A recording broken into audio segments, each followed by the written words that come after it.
Je vais vous remettre ma démission à la fin de ce conseil et je souhaiterais apporter quelques explications aux électeurs et aux citoyens. Depuis notre élection, j'ai tenté d'apporter ma pierre à certaines commissions et groupes de travail. Mais ces commissions et groupes de travail sont fantomatiques. Quelques exemples non exhaustifs. Commission transparence. Aucune réunion depuis octobre 2021. Commission du personnel. Ces derniers mois, soit elle ne se réunit pas et les dossiers sont directement mis au vote du comité technique pour avis, soit elle se réunit a posteriori. Groupe de travail Habitat participatif. Une réunion en juin 2021 avec l'accompagnement d'un organisme EPOC financé par la commune. Il devait y avoir une suite en septembre. À ce jour, silence radio, aucune nouvelle. À ma demande, un groupe de travail sur le devenir du presbytère d'Étable a été créé lorsque j'ai découvert par hasard que cette majorité avait un projet d'installer pour plusieurs dizaines d'années et moyennant des travaux importants 4 sœurs d'une congrégation religieuse sans que cela n'ait été débattu dans aucune commission. Dès la deuxième réunion, aucun membre de la majorité présent, hormis le maire, aucun compte-rendu des réunions et décisions. Des décisions que nous apprenons au détour de phrases lâchées par des adjoints ou des rumeurs de la rue. Un exemple, une procédure de classement de l'église d'Étable aurait été ou a été déposée, etc. Nous constatons que nombre de décisions se décident en dehors de toute commission et du conseil municipal. Depuis toujours, j'ai œuvré à titre professionnel ou associatif dans l'intérêt général. C'était le sens de mon engagement communal dans la précédente mandature, mais également dans celle-ci. Force est de constater que je ne sers à rien. Aussi, je préfère retourner à d'autres engagements et laisser ma place à un colistier qui sera peut-être plus à même que moi de travailler avec cette majorité.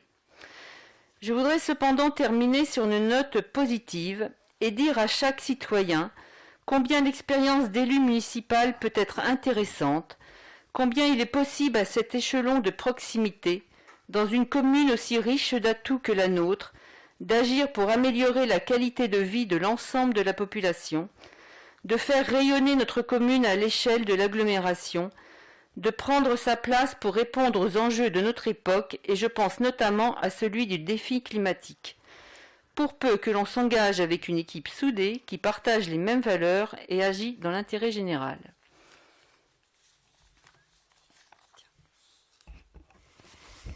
Très bien. Monsieur Honoré.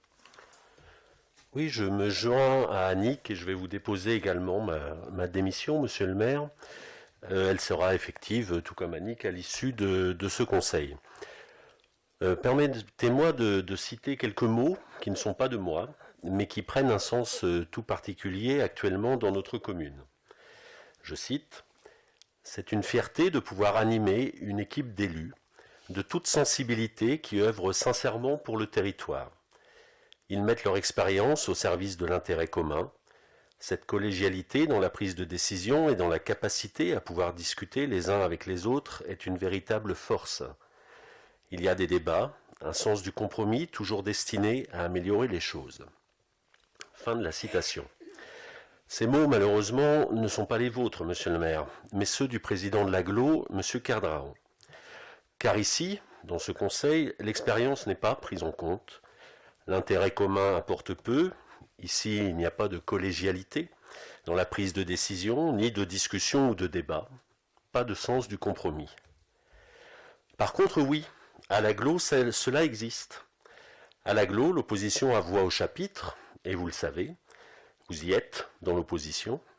On vous y a même confié un poste en responsabilité, car oui, à l'agglo, non seulement on écoute l'opposition, mais on travaille avec elle. Et ça marche. C'est ce qu'on appelle l'intérêt commun. Vous auriez pu vous en inspirer peut-être, mais non. Ou même, pourquoi pas, vous inspirer de l'équipe précédente de notre commune, qui elle-même avait accueilli, elle aussi, des membres de l'opposition dans sa majorité, jusqu'au poste d'adjoint. Mais non, ici, désormais, c'est le règne de l'entre-soi, des mots vides de sens, des écrans de fumée, de l'autosatisfaction, ça oui, permanente. Mais plus embêtant ici, désormais, c'est surtout l'absence d'idées, d'innovation, de projets. de vision, comme nous l'avons encore constaté ce soir. Et tout cela avec une façon de faire, un esprit qui est bien trop éloigné de mes convictions et de mes valeurs. Alors moi aussi, je préfère laisser ma place à quelqu'un qui aura peut-être un peu plus de patience que moi et moins de regrets devant ce que devient notre commune, Binic-Étapes-sur-Mer, la nouvelle belle endormie du sud Gouello. Enfin, je voudrais terminer ces 20 ans d'engagement politique, ce 4e mandat, en remerciant les habitants de la commune avec qui ce fut un plaisir d'échanger, de construire certains projets. Je salue, j'en profite, les élus des 3 mandats précédents avec qui j'ai pu travailler. Un peu plus de 20 ans, j'ai même commencé dans l'opposition avec un autre élu qui est encore ici aussi. Cela m'a permis de prendre peu à peu la mesure de ce que c'est que la fonction d'élu, de connaître les dossiers et le fonctionnement si particulier d'une commune. Et je pense à mes collègues de l'époque, et notamment à Noël Pierre et à Claude Arros. Merci également à Christian Urvois, qui m'a ensuite laissé carte blanche pour imaginer une politique culturelle et réorganiser en ce sens les priorités de la mairie de Binic. Je pense aussi à Gérard Losc et à tous les élus d'Étapes-sur-Mer et de Binic qui ont essuyé les plâtres, subi les assauts déplacés et parfois indignes, mais hélas efficaces d'une association que vous avez guidée jusqu'ici, monsieur le maire. Ces élus-là, en tout cas, ont su œuvrer pour l'intérêt de nos communes.